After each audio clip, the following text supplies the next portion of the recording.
tardes. De nuevo con ustedes, lo que pasó y lo que viene. Canal 19 Cinevisión, como cada sábado a esta hora, de 1 a 2 de la tarde.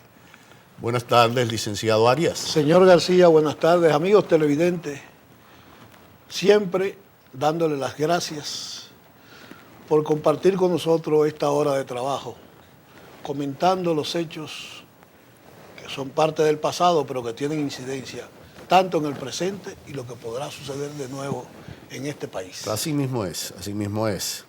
Y vamos a empezar a conversar acerca del ámbito internacional, en primer lugar, porque el ámbito internacional ha estado bastante caldeado, con bastante movimiento, y arrancamos, como es lógico, con lo que sucedió en Bolivia.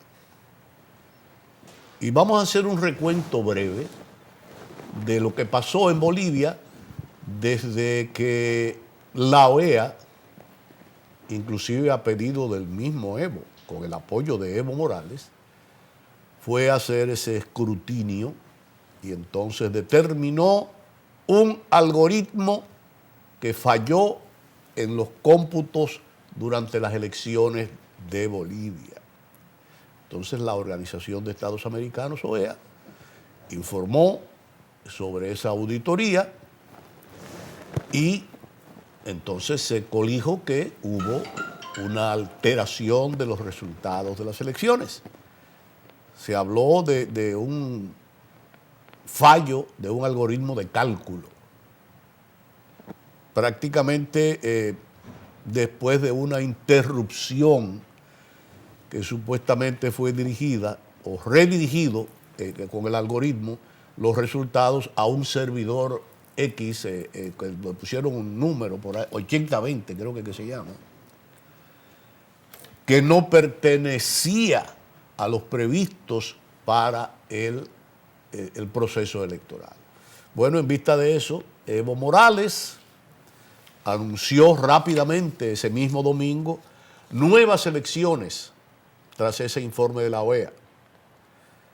Pero él hizo una breve comparecencia, no citó el informe de la OEA y aseguró que la nueva cita con las urnas se celebraría con un órgano electoral renovado ante las denuncias de fraude en la primera vuelta de las que se acusa a esas elecciones que habían pasado. Pero posteriormente, Evo Morales renuncia. El propio presidente, sus seguidores internos y externos señalan que se trató de un golpe de Estado, cívico, político y policial, al explicar que las Fuerzas Armadas le pidieron a Evo Morales la renuncia. Otras personas dicen que lo que en verdad ocurrió fue que las mismas no se sumaron al continuismo presidencial sostenido por el fraude electoral y la represión a los opositores. En esas circunstancias, independientemente, yo pienso que el que las Fuerzas Armadas de un país le digan a un presidente renuncie y además le decimos que no vamos a reprimir a la gente que está manifestándose en la calle porque ese es el pueblo que se está manifestando. Si eso no es un golpe de Estado, por lo menos se parece, una modalidad nueva quizás, pero eso fue, o sea, renuncie. Después de haber dicho que iba a haber nuevas elecciones, le pararon el coche. Mucha gente dice que los que opinaron en contra de que era un golpe de Estado, pues entonces dijeron que no, que eso fue, que las Fuerzas Armadas se dieron cuenta, que había que acabar con ese continuismo. El caso es que entonces Evo se acogió al asilo que le ofreció México, donde arribó, creo que el lunes o el martes, luego de algunas peripecias. El avión de la Fuerza Aérea Mexicana en el que viajó Evo Morales despegó el martes desde el Aeropuerto Internacional de Asunción, a donde había llegado de madrugada y permaneció unas 4 horas tras salir de Bolivia. Según algunos medios, el aparato que despegó sobre las 5:30 hora local partió rumbo a México y se vio obligado a hacer tierra en Paraguay al no disponer de autorización para volar sobre el cielo peruano. Otras fuentes indicaron que la escala fue motivada para realizar una verificación de todas las licencias de sobrevuelo. El asunto es que después de esas peripecias, Evo llegó a México y está en México. Después de unas horas de incertidumbre de poder, sí, con un total vacío de poder, pues entonces la senadora opositora Jeanine Áñez asumió la presidencia interina de Bolivia. Ella es senadora opositora, asumió esa presidencia interina. Es una abogada de profesión. Antes de dedicarse de lleno a la actividad política, fue por un tiempo presentadora de televisión en Total Visión, la cual también dirigió en su natal Trinidad, capital del departamento amazónico de Beni, al noreste del país, y cuya principal actividad económica es la ganadería. Tiene 52 años, es militante de la alianza opositora Unidad Democrática, el partido que lidera Rubén Costas, el gobernador de Santa Cruz, localidad considerada un bastión opositor. Es la segunda mujer en gobernar el país después de Lidia Gayler, quien fue presidenta interina de Bolivia entre 1979 y 1980. Las protestas siguen en Bolivia y la cifra de muertos llega casi a la docena y cuidado si ya la pasa, porque las protestas siguen por la renuncia de Evo Morales. Lo de Bolivia realmente mucha gente no se lo explica. Y yo que no, antes de cederte la palabra para que des tu opinión, yo me voy a limitar hablando de lo que le pasó a Evo Morales, contestando esa pregunta de qué le pasó a Evo Morales. Yo les voy a leer textualmente una columna Fogarate que escribe Ramón Colombo, que la escribió este jueves y la tituló 1000 aciertos y un error. Y dice así: hizo cosas extraordinarias, rescató de la marginalidad a la mayoritaria población indígena de la que él provenía, nacionalizó los hidrocarburos y las minas, hizo la reforma agraria, adecentó las escalas salariales, abatió el analfabetismo, el Producto Interno creció 327% en 13 años, el ingreso anual per cápita pasó de $1.120 a 3.130. Logró que su país sea el séptimo menos endeudado de Latinoamérica. Y digamos que hizo de Bolivia una nación de futuro luminoso. Pero hoy, Evo Morales paga con exilio el afán de creerse indispensable. Otra vez, el gran síndrome del atraso de América Latina. Me limito a decir eso, a reproducir eso que dijo Colombo, porque pienso que sencillamente eso fue lo que pasó. Evo se creyó que solamente él podía hacerlo. Y después de hacer todo eso que es cierto, de tener todos esos logros y aún más, es más, estoy seguro de que se solucionó el problema de la ausencia de poder tan rápidamente por las estructuras que Evo había creado dentro del Congreso Nacional, dentro del gobierno en sí. Entonces, un hombre con tantos méritos, ya desde el 2016 le dijeron: hermano, estése tranquilo, no siga, cójalo suave. Y él no quiso, simplemente no quiso, porque aparentemente se creía indispensable. Ahí está el resultado. Un país que ahora está en un mare magnum, pleitos en las calles, vandalismo, ya hay de todo. Entonces, eso ha sido un retroceso para ese país que tenía futuro ya. Esperemos que eso logre corregirse. Ya veremos. Bueno, es lamentable lo que sucedió en Bolivia, porque en términos legales nadie abrazó la legalidad y el propósito era asesinar a Evo. Y digo esto porque pudimos ver en la televisión, la cadena de Bolivia y cadenas internacionales, cómo vandalizaron la casa de quien fue el presidente. Así es, que se suponía que estaba protegida por la Guardia Presidencial, ¿verdad? Ahí en ningún momento se vio un solo militar protegiendo la casa. Sí. Porque las pretensiones que no son del pueblo boliviano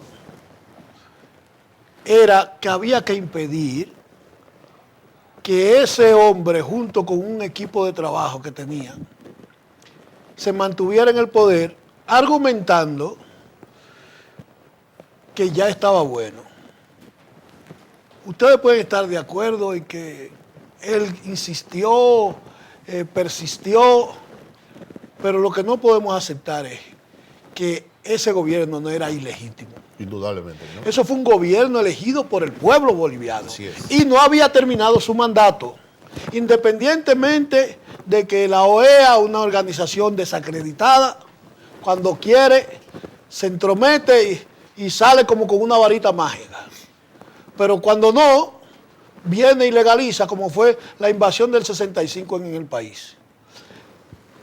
Él no se salió del marco legal, hasta el grado de que cuando la situación se da y la OEA hace el pronunciamiento, él apela a convocar unas nuevas elecciones. De una vez. O sea, él no dijo, no importa lo que diga la OEA, yo me quedo porque ganamos. No. Reflexionó o pensó en su país y convocó a unas nuevas elecciones. Pero ya esas fuerzas internas y externas, como el señor Trump, norteamericano, que felicitó a los militares bolivianos. Óigase bien, el estadista norteamericano y la democracia que dicen que es la que hay que imitar, saludó con beneplácito y alegría que los militares se involucraran en eso y lo sacaran del país. Pero usted no ve que en Estados Unidos hacen eso los militares.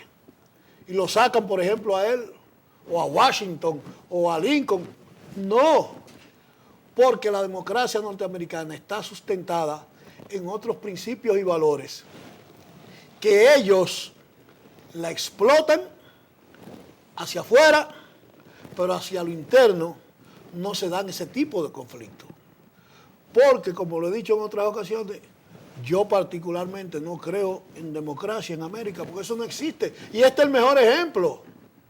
Conocimos el caso de Paraguay, que dieron otro golpe de Estado a un presidente electo y tuvo que renunciar. Pero ahí no hay organismos internacionales, no hay opinión pública. Miren hasta dónde la manipulación mediática. ¿Cuántos dominicanos sabemos que Lula fue excarcelado? Eso está tapado por ahí, los cables no hablan de Lula. Y Lula no está preso porque fue descargado por un tribunal brasileño que dijo que esa prisión era ilegal. Pero aquí los medios no hablan de eso. Siguen hablando que si Leonel puede ser candidato, que Abinader está en primer lugar. Porque ese tema no se lo han, ellos no lo tienen en su agenda, porque no le han impuesto que hablen de eso. Sí, sí, el poder mediático es eso, ¿no? Eso. Entonces, a Evo Morales le dieron un golpe de Estado en Bolivia, porque los golpes no son nada más que te montan un avión, guardia y matan gente.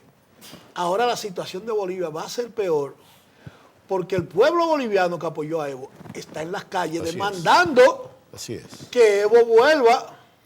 Entonces, ahí va a haber la confrontación de los civiles bolivianos, de ese pueblo, de un pichón de dictador, creo que apellido Sánchez, que dijo que ese fue el buen ejemplo porque ya salimos del comunismo. Sí, sí, así es. Y la presidenta interina llamó a Evo cobarde y además manifestó que Evo no podría participar en unas próximas elecciones. Pero todo eso es ilegal. Indudablemente. Porque sí. Evo Morales no ha cometido ningún delito. Ilegalmente es el presidente de Bolivia. Eso es correcto. El Congreso no se reunió para conocer ni su renuncia, ni su asilo que pidió. Todo fue así. Todo fue armado. Así es. Porque eso venía planificándose hace tiempo. Estados Unidos estaba en contra. Brasil, Un señor que lo que debe estar preso ese de Brasil. ¿O él celebró? Claro. Impidió que el avión mexicano pasara por Argentina. O sea, el periplo que sufrió Evo. Señores, en esta altura de juego, cuando ya son una aldea global, da pena y vergüenza. Argentina le negó, Perú le negó a un presidente de la República. Y a una aeronave mexicana. Mexicana. Cuando usted lo analiza, usted dice, y eso fue casual, era todo el tinglado de un plan que estaba montado. Así mismo es. Porque así funciona esa claque retrógrada de ultraderecha, que lo que hace es que aplastan estos pueblos y lo emboban hablando de democracia y de derechos humanos. Mentira, no hay nada de eso. Bueno. Todo eso es mentira. Así es. Bueno. Pues bien, el domingo también hubo elecciones en España. Y tuvimos un invitado nosotros el sábado pasado, al licenciado Enrique Curet, con el que conversamos acerca de, primero, lo que fueron los debates preelectorales y luego, pues, sus vaticinios acerca de la contienda electoral que se celebraba al otro día, día 10, el domingo. Y la dificultad de formar gobierno. Indudablemente. Y entonces yo quiero que ustedes escuchen lo atinado que estuvo nuestro invitado. Vamos a poner esa partecita, Humberto, donde él dice lo que iba a pasar el domingo, que ciertamente eso pasó. Vamos a verlo. Últimos minutos ya que nos quedan, ya son pocos. Yo quisiera que usted muy objetivamente me dé su opinión, que no lo va a comprometer con nada, no, de cuál sería el resultado que usted ve más probable en las elecciones españolas de este domingo, de mañana.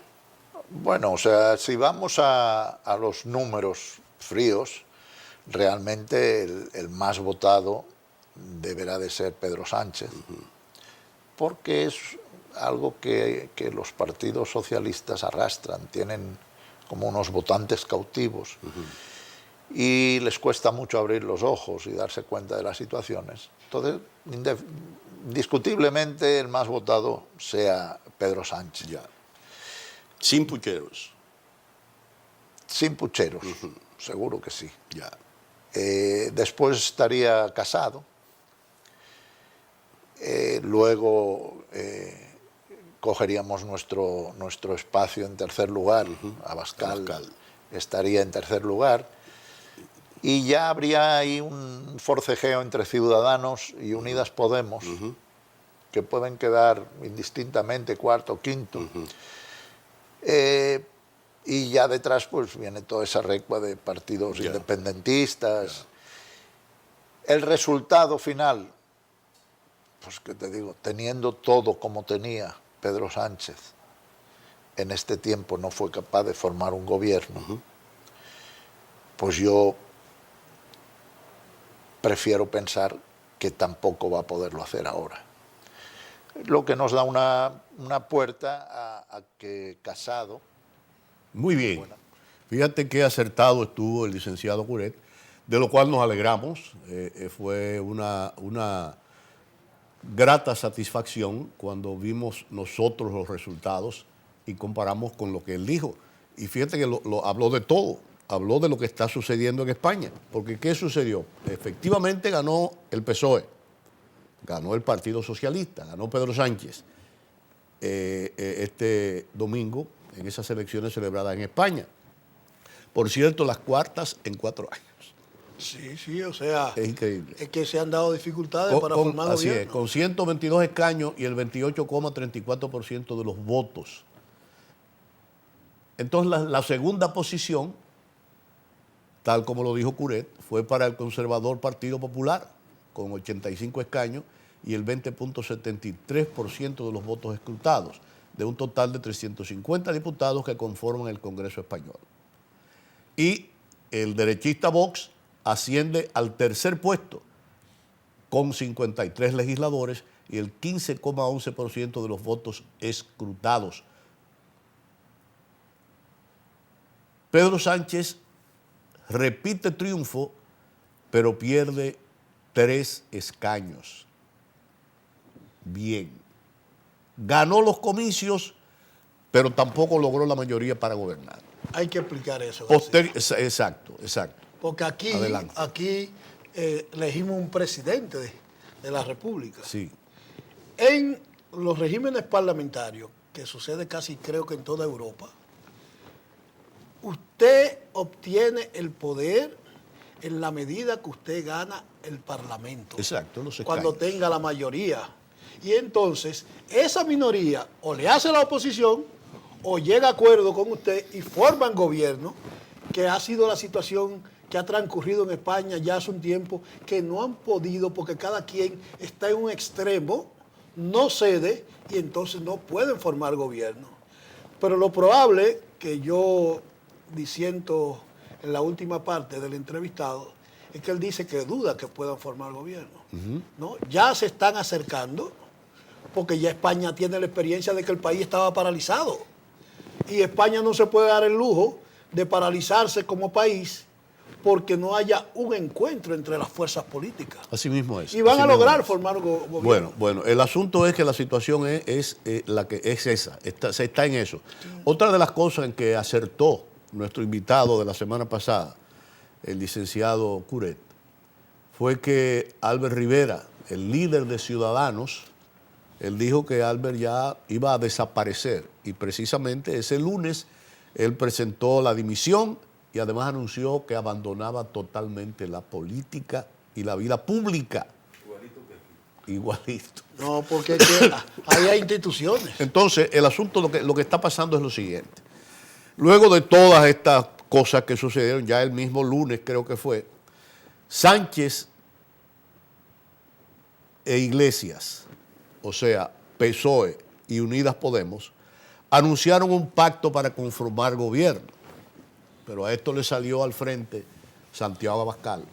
Y vamos a escuchar a Santiago Abascal. Eso es lo que está sucediendo en España ahora. Eso que va a decir Santiago Abascal, así es que está España ahora. Vamos a escucharlo. Perdedores de estas elecciones, perdedores de 10 escaños y de 1,5 millones de votos, anuncian un pacto contra España. En Cataluña se está viviendo una situación verdaderamente dramática de desbordamiento del orden público y del orden constitucional, con carreteras cortadas, con la frontera cerrada, con pérdidas millonarias, con miles de personas que no pueden trabajar, con miles de autónomos que no pueden facturar, con un estrangulamiento de la economía catalana y de la economía de todo Levante, por lo tanto de la economía nacional, y con miles de catalanes secuestrados. Y en ese contexto, ayer vimos cómo el Gobierno incluso daba orden de retirada a la Guardia Civil, impidiendo que se despejara la carretera y que se reabriese de nuevo la frontera. Y teníamos anoche la información directa cómo eso estaba ocurriendo en la frontera. Incluso de consecuencias más graves, como las que hemos podido ver en algunas redes sociales, de personas dependientes que no están pudiendo ser atendidas por los incidentes que todavía se están produciendo en Barcelona. Hoy nos toca, para abordar ese pacto contra España que anuncian las dos fuerzas perdedoras, recordar las palabras literales de Pedro Sánchez en estos meses atrás, en al menos 4 declaraciones distintas. Ni antes ni después el PSOE va a pactar con el populismo. No dormiría por la noche junto con el 95% de los ciudadanos de este país, que tampoco se sentirían tranquilos con Podemos en el Gobierno. España no se merece el pacto que nos está proponiendo Podemos, con Iglesias de vicepresidente controlando el CNI y con el apoyo directo o indirecto de los independentistas. ¿Os imagináis, amigos, con esta crisis en Cataluña, que la mitad del Gobierno defendiendo la Constitución y la otra mitad del Gobierno con Podemos dentro diciendo que hay presos políticos en Cataluña y defendiendo el derecho a la autodeterminación en Cataluña? ¿Dónde estaría España y dónde estaría la izquierda? Palabras literales de Pedro Sánchez durante esta campaña electoral. En conclusión, el autoproclamado candidato en ausencia de su majestad el rey, Pedro Sánchez, ni tiene palabra, ni tiene vergüenza, ni tiene escrúpulos, ni tiene principios. Estamos ante un político absolutamente deshonesto y ambicioso que ha actuado como un estafador profesional ante todos los españoles. Hemos asistido durante estas semanas a la mayor y más burda estafa electoral de nuestra democracia.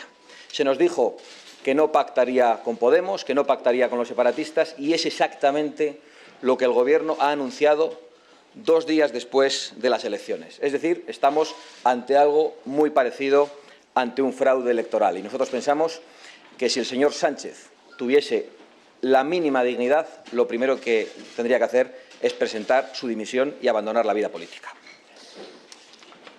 En el mes de julio, desde la tribuna del Congreso de los Diputados, nosotros ya advertimos de que la riña que habían protagonizado Pedro Sánchez y Pablo Iglesias no era de verdad y que ambos acariciaban la constitución de un frente popular, comunista y separatista.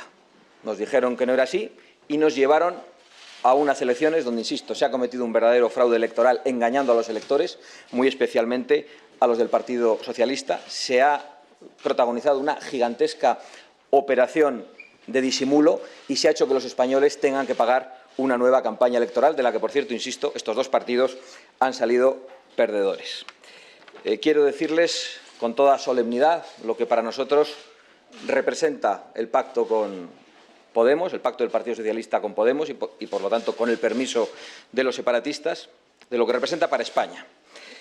Y para nosotros significa que España va a ir camino de la Venezuela de Chávez, de la pobreza, de la desigualdad y de las cartillas de racionamiento. Sí, he dicho literalmente cartillas de racionamiento, pero da la casualidad de que estas palabras anteriores que acabo de pronunciar son palabras propiedad de Pedro Sánchez para referirse a Podemos. Fue precisamente Pedro Sánchez el que dijo que Podemos representaba la Venezuela de Chávez, la pobreza, la desigualdad y las cartillas de racionamiento. Y nosotros añadimos que este pacto representará en el futuro la destrucción de las clases medias, de las clases trabajadoras, de las clases emprendedoras en España, la destrucción de la convivencia entre los españoles y la restauración del odio entre nuestros compatriotas, el debilitamiento de las fronteras, el debilitamiento de la seguridad en nuestras calles y la colaboración desde el Gobierno con la destrucción del orden constitucional en Cataluña, además de la deslegitimación de la monarquía. Por cierto, mientras este pacto se anunciaba, habían enviado a Su Majestad el Rey a Cuba para no tener testigos y quizá para que la corona se vaya aclimatando al trato que le van a dispensar los que nos anuncian este pacto. Estamos ante una situación de extrema gravedad desde la perspectiva de Vox y de millones de españoles y por eso hoy queremos apelar a los votantes de la izquierda sensata, incluso muchos votantes del Partido Socialista que confiaron en las palabras de Pedro Sánchez durante esta campaña, a los dirigentes del Partido Socialista, a los exdirigentes del Partido Socialista que hoy ven a España en manos de sus enemigos. Hay 300.000 personas en España, según nuestros cálculos, que habían apostado por el Partido Socialista el 28 de abril y que en esta ocasión han apostado por Vox. Hay otros muchos que nunca lo harían, pero estamos convencidos de que tienen en estos momentos la misma preocupación que tenemos nosotros ante el futuro de España y ante lo que significaría este pacto. Queremos apelar también a los votantes canarios, a los votantes cántabros y a los votantes turolenses ante el riesgo de que, por acción o por omisión, algunas de las fuerzas políticas en las que han confiado y quizá contagiándose del egoísmo que ha caracterizado a los partidos separatistas durante estos años de democracia, puedan contribuir a esta gran traición a España y a este pacto con los separatistas que implica el anuncio de Pedro Sánchez y de Pablo Iglesias. Y, por lo tanto, animamos también a una reflexión desde el respeto a Coalición Canaria, al Partido Regionalista de Cantabria y a Teruel Existe, en el sentido de que no hay ninguna infraestructura, ningún tren que sea tan importante como la unidad y la convivencia de España y las libertades de todos los españoles. Estamos convencidos de que ellos también pueden compartir esta reflexión con nosotros. Y, finalmente, queremos trasladar un mensaje de esperanza, de tranquilidad y de firmeza a todos los españoles. Yo creo que el pueblo español, al menos, puede tener una tranquilidad, y es que la fuerza extraordinaria que los españoles han dado a Vox va a ser un modo de resistencia, va a ser un dique de contención en el Parlamento, en los tribunales y en las calles, también si es necesario, ante cualquier intento de desbordar el orden constitucional. Muchísimas gracias y nos ponemos a la disposición de todos ustedes. Bien, esa Sí, es la ¿qué tal? situación que está sucediendo en España. En esa situación está España ahora mismo. Este señor ya es un líder importante, ocupó un tercer lugar, sus fuerzas ocupan un tercer lugar en el ámbito político español. Tiene sus teorías y las expone, y las sabe exponer. Vamos a ver, estamos totalmente de acuerdo con muchas cosas de las que él dijo, por ejemplo, que España hace un tiempo está dada a la deriva prácticamente porque no tenía gobierno. Si volvemos a caer en un desgobierno, entonces ¿para dónde va España? ¿Qué va a suceder? Como tú decías bien. Ojalá que se puedan llegar a acuerdos y que las cosas puedan marchar y que se instale un gobierno de una vez por todas en España. Y ya después veremos qué se puede hacer. Todos van a tener una oportunidad, pero creo que deben unirse todos ahora para lograr que España tenga un gobierno real. Bueno, lo que pienso al respecto, y los amigos televidentes tienen que saber, ese señor que está hablando ahí es el representante de la ultraderecha española. Ese señor piensa como Francisco Franco, el dictador español. Y por eso pone ese tétrica situación que España se va a desmoronar. Y además, ¿cómo le cabe en la cabeza a nadie que piense que España puede caer de forma comparativa, como dice ese señor, en convertirse en el régimen de Caracas, de Venezuela? Es un absurdo. Y ellos creen que todavía van a seguir enviando Colón a América para hablar de conquista.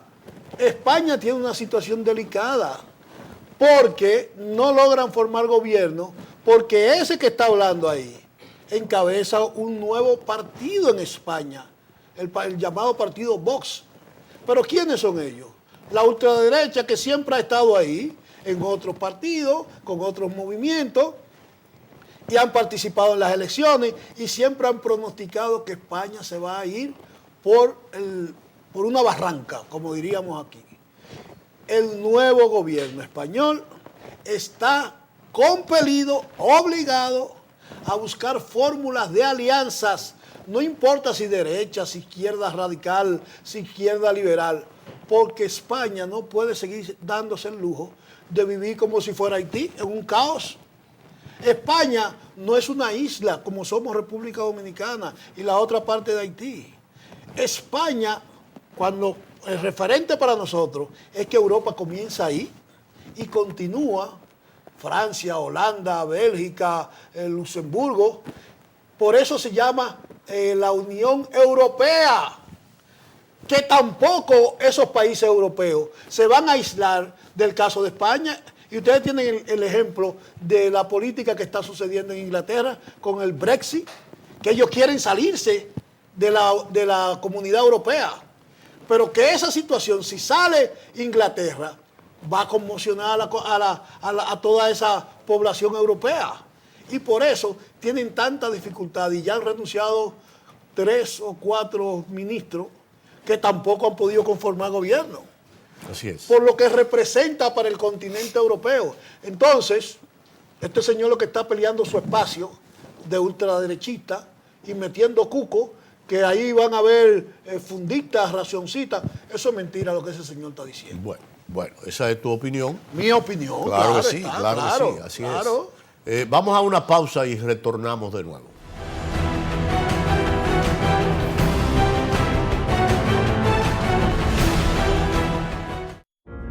Hola, soy Alejandra Ibar. Estudié ingeniería industrial, pero lo que realmente me apasiona es la natación. He competido a nivel nacional e internacional y mi meta es seguir llegando cada vez más lejos. Por eso entreno fuerte todos los días. El bastón no me detiene. Así como Alejandra, más de 1 millón de dominicanos tiene alguna discapacidad. Dominicanos que sueñan, progresan y triunfan. Por eso en Banreservas trabajamos para ser cada vez más inclusivos, porque somos el banco de los dominicanos, de todos los dominicanos. Conoce nuestras oficinas accesibles en banreservas.com.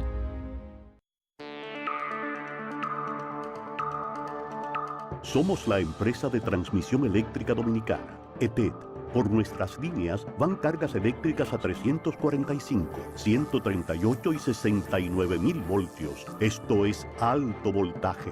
Cada vez que un ser humano hace contacto con estas líneas, hay riesgo de muerte o lesiones graves. Por eso, evite hacer trabajos y que los niños vuelen chichiguas cerca o debajo de las líneas. Puede ser fatal.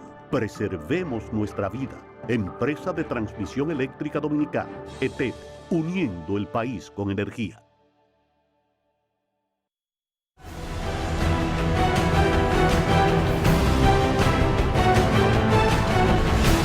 Mira, esta semana aquí hubo elecciones también. ¿Tú lo sabías? En el colegio médico. En el Colegio Médico Dominicano. Por eso que digo que estamos en Macondo. ¿Y tú sabes quién vuelve? Ese mismo, por eso que estamos en Macondo. ¿Cómo que se llama el señor?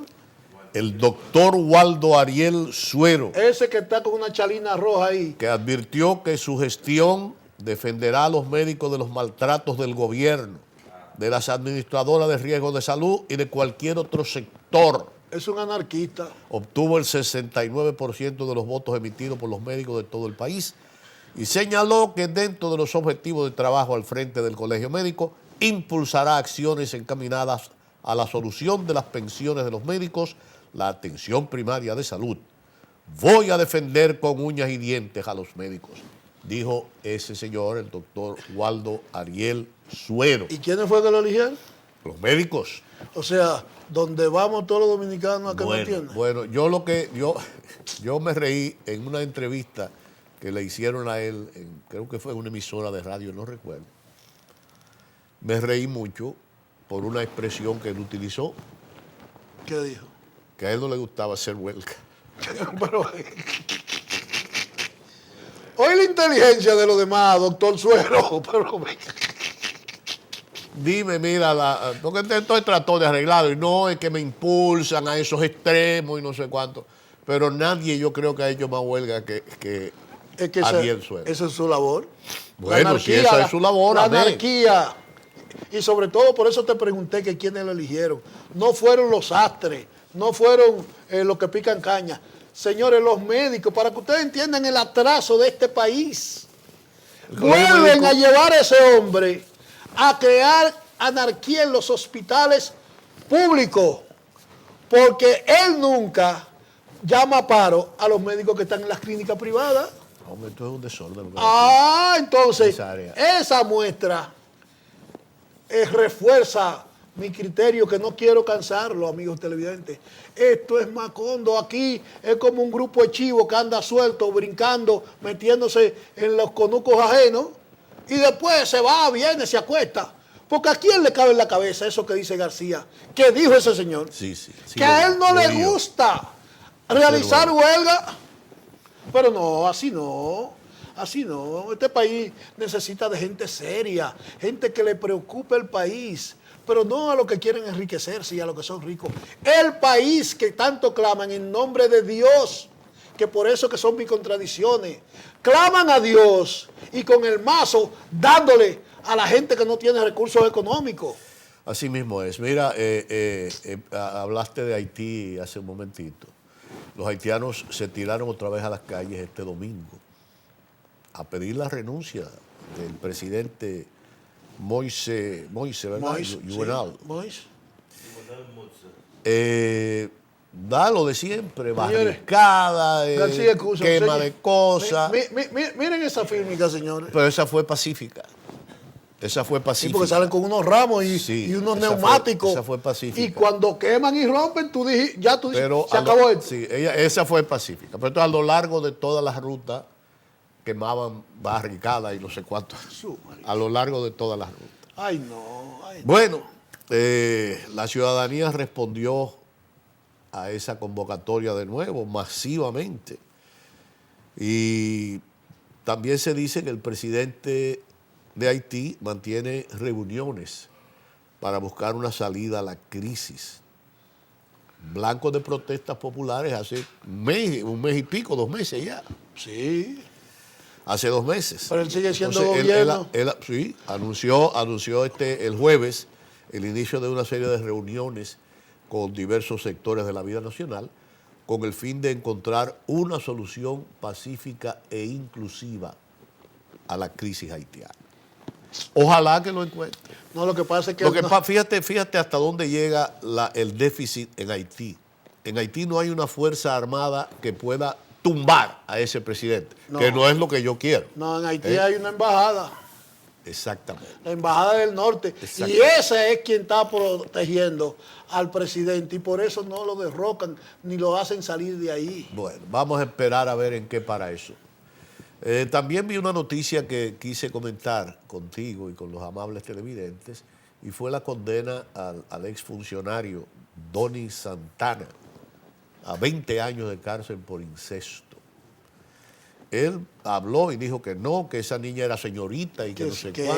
¿Qué es? Bueno, no sé, yo no sé. El caso es que 20 años son 20 años. Bueno. Dicen que él tuvo varios años en eso, desde que tenía 11 años la niña. Pero la violación no es solo la penetración. Indudablemente, así es. El infante, el menor, que usted se acerca y coquetea, la mira con esos ojos de psicópata que tienen, le pasa la mano y dice, hola, ¿cómo tú estás, mija? Pero ya usted es un psicópata. Yo no sé si él es culpable o no. Así es. Pero que no argumente de que el peritaje médico, que familiares dicen que ella es señorita, que ella no ha sido violada. Ajá, y solo así es que se viola. Bueno, pues entonces lo que está también candente, sigue candente aquí, es el asunto electoral. La JCE, la Junta Central Electoral, convocó para este jueves una reunión que empezaron a reunirse con todos los partidos para hablar del voto automatizado, que si se aprobaba o no se aprobaba. En el camino, como ya habían elegido prácticamente arbitrariamente, porque yo no sé por qué tienen que hacer las cosas así, para que los critiquen. Porque si usted va a elegir a una empresa para que haga la experticia esa, los aparatos, no lo haga arbitrariamente. No, convoque a un concurso público, publique en todos los medios. No, es que el trujillismo sigue imperando. Entonces cogen a esta Deloitte o Deloitte, no sé. ¿Cómo en español, Deloitte? Sí. Y entonces... Es costarricense la empresa. Sí, pero es mundial prácticamente. Sí, pero yo digo la matriz. Claro costarricense. Que sí, claro que sí. Pero ya tiene trapo por donde cortarle. Pero escúchame, es que, ¿cómo te digo yo? Esas personas, una empresa que ganó creo que 4,000 y pico de millones en el año pasado o lleva ganado este año eso. Sí, tiene. Ok, pero si esa empresa tiene vínculos con el Estado Dominicano y con varios estamentos del Estado Dominicano, no cometas el error de elegirla si hay otras. ¿Por qué? Te repito lo que dice Thomas Friedman, ser líder en estos momentos es difícil, porque todo el mundo está encima de ti. La gente que nunca había oído hablar de Deloitte, déjame ver qué es eso. Tío Google, ¿qué es eso? Y ahí sale todo. Y la gente se entera. Porque no entienden que ya es la aldea global. Eso es. Que no hay secreto. Eso es. Usted no puede estar haciendo cosas escondidas. Tú recuerdas. No se van a enterar. Tenemos muchos años en los medios. Tú recuerdas que en una época, antes de que aquí viniera el telecable, la televisión por cable, aquí algunos publicistas, no todos, y quizás los menos, eran creativos copiando creaciones que veían en televisión extranjera. Pero todavía, García. Ya es muy difícil, no, porque ya se ve todo. Esos enlatados que traen aquí, y después tú ves programas criollos, y tú dices, o cuando tú sales del país, tú estás en Panamá, y tú dices, pero es el mismo anuncio que pasan allá con otro nombre. Así es. ¿Que lo copian? Así es. Pues mira, entonces la empresa Deloitte, en vista de los ataques, dijeron que no, que eso es lo que tienen que hacer, no van a seguir, no, que porque lo están atacando. Yo supongo que la empresa matriz dijo, ¿y cuánto es que le van a pagar? $300,000. No, y todo eso ataque, no vale la pena, dejen eso. No, pero además, cuando tú haces eso, tú reconoces que tú te respetas. Indudablemente. Porque cuando a ti se te cuestiona, ¿qué pasa con la democracia europea y norteamericana? Que cuando a ti te cuestionan, tú renuncias, tú no esperas ni que te hagan un juicio, ni nada. Así es. Porque es que ya tú no eres creíble. Pues miren, la reunión con la Junta del PLD y el PRD optaron por el voto automatizado para las elecciones en el 2020. Vi la noticia para que continúe. Sí. Solo 4 países en el mundo han realizado ese asunto de voto automatizado. Así es. El caso es que todavía no se ha decidido. La Junta ha dicho, bueno, vamos a buscar. Digan ustedes a quién vamos a contratar para la experticia y digan ustedes que si vamos a utilizar automatizado Pero o no. tiene que ser con el Mientras concurso tanto, de los partidos. claro, pero tiene que ser así. Y yo pienso que es una buena noticia el que se hayan juntado todos. Vamos a ver, vamos a aclarar esto. Sin partido no hay junta. Ya la Junta había dicho que para los comicios municipales se imprimirían 8.3 millones de boletas. Y cuadernillos y no sé cuánto. O sea que yo no sé. Mira, vamos a la última pausa y regresamos ya para el final del programa.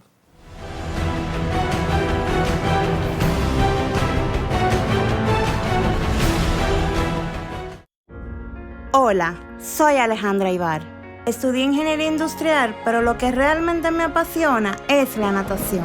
He competido a nivel nacional e internacional y mi meta es seguir llegando cada vez más lejos. Por eso entreno fuerte todos los días. El bastón no me detiene. Así como Alejandra, más de 1 millón de dominicanos tiene alguna discapacidad. Dominicanos que sueñan, progresan y triunfan. Por eso en Banreservas trabajamos para ser cada vez más inclusivos, porque somos el banco de los dominicanos, de todos los dominicanos. Conoce nuestras oficinas accesibles en banreservas.com.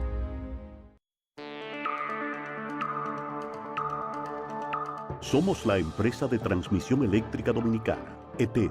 Por nuestras líneas van cargas eléctricas a 345, 138 y 69.000 voltios. Esto es alto voltaje. Cada vez que un ser humano hace contacto con estas líneas, hay riesgo de muerte o lesiones graves. Por eso, evite hacer trabajos y que los niños vuelen chichiguas cerca o debajo de las líneas. Puede ser fatal. Preservemos nuestra vida. Empresa de Transmisión Eléctrica Dominicana, ETED, uniendo el país con energía.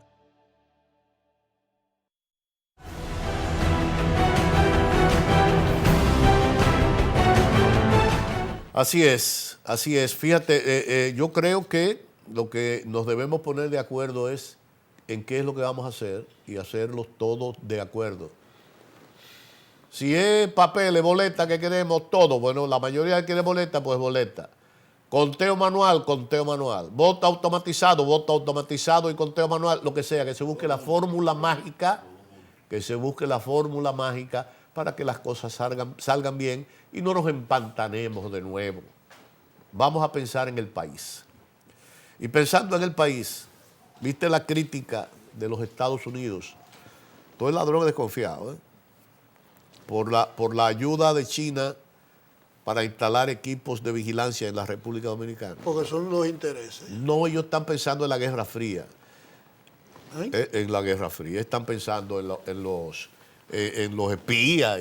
Porque es una vigilancia y reconocimiento facial.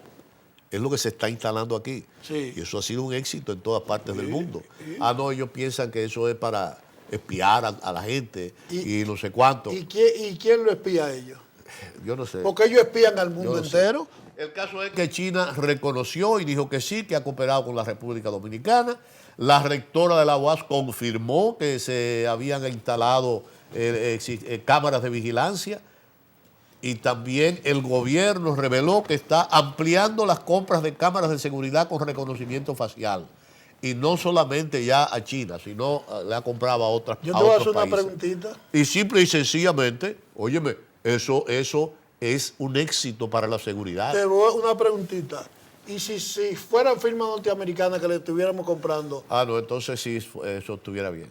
Ahí no hubiera ese peligro. No, para nada. Ni espías, ni que se infiltran, ni que se... Si fueran firmas norteamericanas, ¿no? ¿Verdad? Claro. Y la llamada, porque, señores, no crean que es mi rito. Yo hago énfasis. ¿Dónde está la autodeterminación de los pueblos? Así mismo es.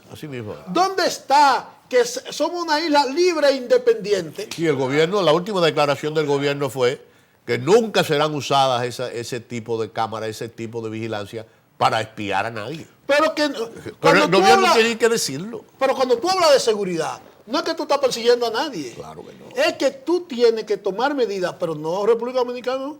El mundo entero. Mira, uno de los ejemplos que el pueblo vivió fue cuando mataron a este abogado, a Junior, El catedrático de la que UAS. siguieron el vehículo prácticamente por toda la capital. Fue fruto de esas Fue cámaras. fruto de esas cámaras de vigilancia y reconocimiento facial que se logró determinar el asunto. En Alemania, en los semáforos de las grandes avenidas, para establecer penalidades, porque en todas partes se cuecen habas. Allá la gente también, hay unos locos que se van en rojo.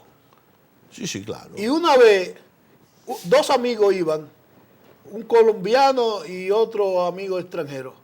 Y el colombiano pasó el semáforo cuando cambió a rojo. Y ahí salió el flash de la cámara. Ahí él pudo escaparse. Claro. Eso le llegó a su casa. La multa y la foto. Le llegó. Así es.